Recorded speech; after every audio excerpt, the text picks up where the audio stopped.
Okay, so I have an image open here in Krita, and just like Photoshop, you have a filter menu up here. Krita limits the filters a little bit more. You know, I have fewer blurs, fewer artistic filters, etc. And that's okay. I find Photoshop to be a bit overpopulated in that area anyway. What's cool about the filters menu is I can click on any random one, say this one, and it brings up this dialog box for that filter. If you click this button on the lower left, it essentially gives you the entire filter menu on screen here, which allows you to preview and audit effects and filters very quickly. So there's almost never any reason to use the actual filters menu. Just click on any random one, make sure this button is checked, and then you have access to the menu. And it's so easy to preview what you're doing. I can push spacebar and move my image over here. I can zoom out with this tab here. I don't think I ever showed that you can also zoom out with this little lower bar here. Put my image over here, kind of customize my interface here while I apply a filter. And it's very easy to just audit these and see what they do. The lens blur is an effect you'll also find in other apps. It's a bit more sophisticated than the Gaussian blur. The lens blur mimics more of an actual camera's lens. It's not a night and day difference, but sometimes a lens blur is nice if you're really featuring that blur. Okay, so look at this. I can see what that filter is doing to my entire image, and I could push OK and commit to it. Or I can push this Create Filter Mask. I'll push it. This applies the filter and gives me a custom layer mask for that lens blur filter in this case. The layer mask is selected and automatically my color picker is set to grayscale, black and white. And with any brush, I'll pick an airbrush here, I can paint black into that filter mask and reveal my original image. And then of course painting white reveals the effects of the filter again.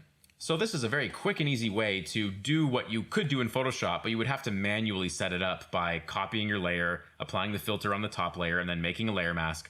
Krita does it for you in one click, and I find this to be a really great feature.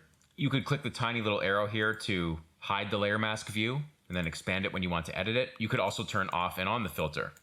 And when you're finally okay with the effect and you'd like to flatten it and no longer have it editable here in the layers, just right-click on the layer and say Flatten Layer. And now our filter has been applied and our layer is basically back to normal. I could continue painting on it if I wanted to, but I will just trash that filter by clicking on the trash bin here to get back to just a normal layer. This next thing is not really a filter, but something I didn't show before. To flip your canvas, go up to Image, and you can go Mirror Image horizontally or vertically. These are useful tools when you're actually doing a painting, and I'll talk about them in Volume 2 when I'm actually doing some artwork with these pieces of software.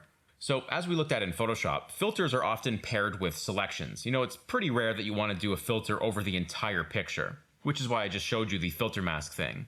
Another way to go about that would be to go up to Select and turn on Show Global Selection Mask. It looks like this colors the image red, but it's not. What you're looking at here is red indicates that nothing is selected. But with my airbrush that I still have activated, I could paint white, which eliminates the red, and you see it added a layer called a selection. Well, if I click back on layer 1, the thing I just painted becomes a selection. And because I used an airbrush to make this, the soft edges of the airbrush will be embedded in this selection. So what I can do now is go up to Filter, Blur, Gaussian Blur, and dial up the setting here. Let me just move this image over here. And you can see that it applies the blur to that selection. The reason it's tapered off at the sides is because, again, I used an airbrush to make that selection. So the blur is respecting my soft-edged airbrush. So this is something I could have shown in the selections section of this tutorial, but I wanted to show it here because this is probably where you'll be using it.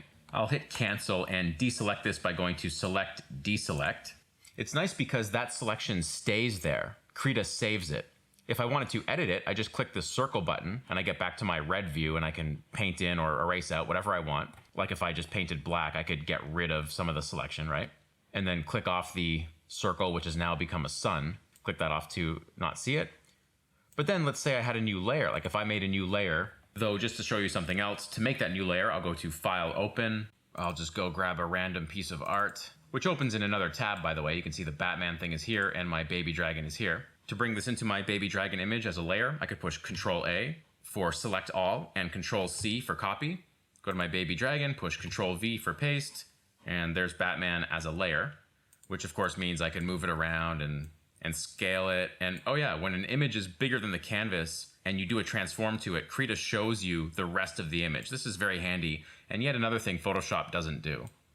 Anyway, the whole reason I'm showing you this is, let's say I had my Batman there. This just represents a layer stack where there's many layers. I could now get my selection back on this layer. With the Batman layer active, I simply click the circle button, and there's my selection that I painted, which is now ready to affect this layer.